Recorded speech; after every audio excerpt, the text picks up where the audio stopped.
Hello friends, welcome back to my YouTube channel. આજે આપણે બનાવીશું મસાલા ઉત્તપમ. તો એકદમ સરસ ઉત્તપમ, સાઉથ ઇન્ડિયન સ્ટાઇલથી રેસ્ટોરન્ટ જેવો મસાલો ઉત્તપમ ઘરે કેવી રીતે બનાવો એ હું તમને આ વિડીયોમાં જણાવીશ.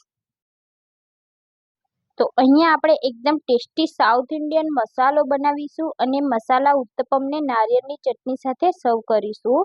તો ચાલો આપણે બનાવીએ મસાલા ઉત્તપમની રેસીપી. સારી લાગે તો વિડીયોને લાઈક કરજો, કમેન્ટ કરજો અને વધુમાં વધુ શેર કરજો.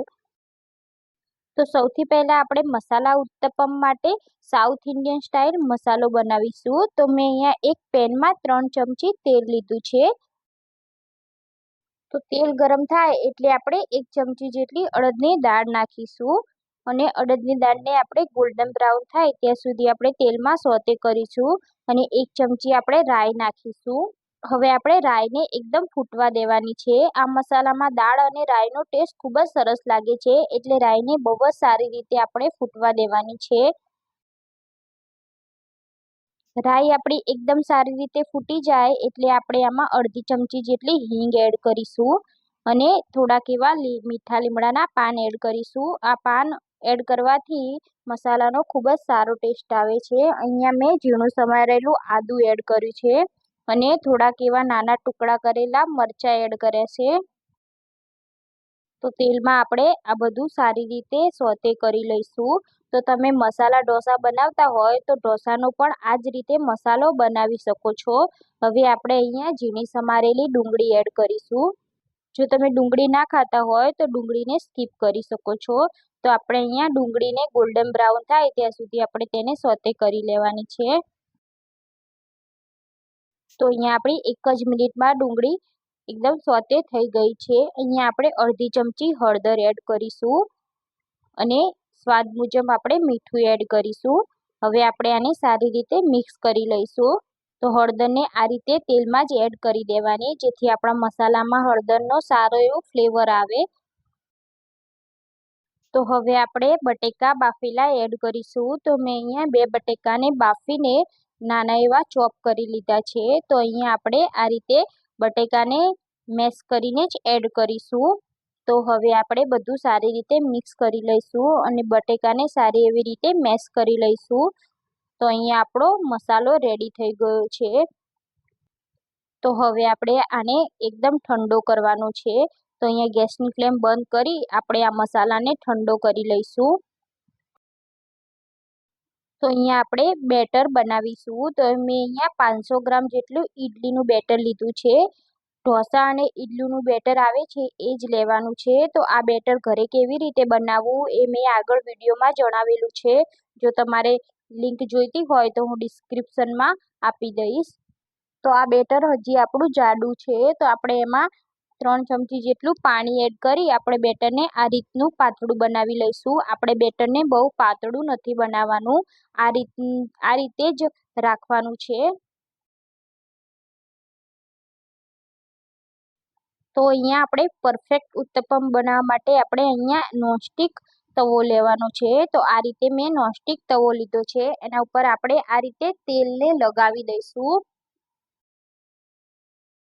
તો અહીંયા તેલ ગરમ થાય એટલે આપણે અહીંયા એક કપડાથી આ તેલને લૂછી લેવાનું છે. તો આપણું એકદમ તવાનું ટેમ્પરેચર એકદમ ડાઉન કરવાનું છે. તો આ રીતે મેં અહીંયા તેલને લૂછી લીધું છે. તો અહીંયા આપણે કપડાથી તવાને એકદમ આ રીતે ડ્રાય કરી લેવાનું છે. તમે જોઈ શકો છો. હવે આપણે આમાં બેટર એડ કરવાનું છે. તો અહીંયા બિલકુલ સેન્ટરમાં આપણે બેટર આ રીતે પાથરી દઈશું અને એકદમ હળકા હાથે આપણે બેટરને આ રીતે સ્પ્રેડ કરીશું. આપણે વધારે બેટરને સ્પ્રેડ નથી કરવાનું. અહીંયા હું મીડિયમ સાઇઝના જ ઉત્તપમ બનાવું છું. બસ આ જ રીતે આપણે બેટરને આ રીતે સ્પ્રેડ કરી દેવાનું છે. તો બેટર આ રીતે પાથરો, આપણે તરત જ આમાં મસાલો આ રીતે પાથરી દેવાનો છે. બેટર ડ્રાય ના થાય તે પહેલાં જ આપણે મસાલાને આ રીતે ઉત્તપમ ઉપર પાથરી દેવાનું છે.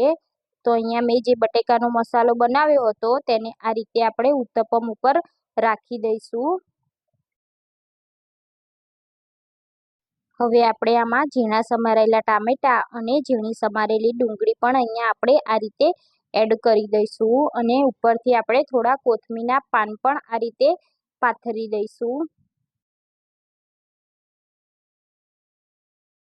તો હવે આપણે આ મસાલાને આ રીતે પ્રેસ કરીશું જેથી આપણો મસાલો બેટર સાથે ચીપકી જાય. તો તમે આ પ્રોસેસ હાથથી કરી શકો છો કાં તો તાવેતાના મદદથી પણ કરી શકો છો. મેં અહીંયા હાથથી આ પ્રોસેસ કરી છે. તો હાથથી કરીશું તો આપણો મસાલો એકદમ સારી રીતે બેટરમાં ચોંટી જશે. હવે આપણે આને 3 થી 4 મિનિટ ઢાંકીને થવા દેવાનું છે. તો 3 થી 4 મિનિટ પછી આપણે જોઈશું તો અહીંયા એક બાજુથી ઉત્તપમ આપણું શેકાઈ ગયું છે. હવે આપણે હળવા હાથે આ ઉત્તપમની સાઈડ ચેન્જ કરીશું. તો અહીંયા તમે જોઈ શકો છો આપણો ઉત્તપમ સરસ એવો એકદમ નીચેથી શેકાઈ ગયો છે અને સારી એવી ડિઝાઇન પડી ગઈ છે. હવે આપણે ઢાંકીને ફરીથી આને 4 મિનિટ જેવું શેકવા દેવાનું છે અને આ રીતે ઉપરના ભાગમાં આપણે ઓઇલ લગાવી દેવાનું છે. તો અહીંયા 3-4 મિનિટ પછી આપણે ઉત્તપમને ચેક કરીશું. તો આપણો ઉત્તપમ તમે જોઈ શકો છો આપણો ઉત્તપમ એકદમ રેડી થઈ ગયો છે. મસાલો પણ એકદમ ક્રિસ્પી થઈ ગયો છે અને ઉત્તપમ સાથે ચોંટી ગયો છે. તો હવે આપણે ઉપરથી આ રીતનું તેલ ઉપરથી લગાવી દઈશું. આ રીતે તેલ લગાવવાથી આપણો ઉત્તપમ એકદમ ડ્રાય નથી થઈ જતો. તો આપણો ઉત્તપમ બીજી બાજુથી પણ સરસ શેકાઈ ગયો છે અને એકદમ ક્રિસ્પી બન્યો છે.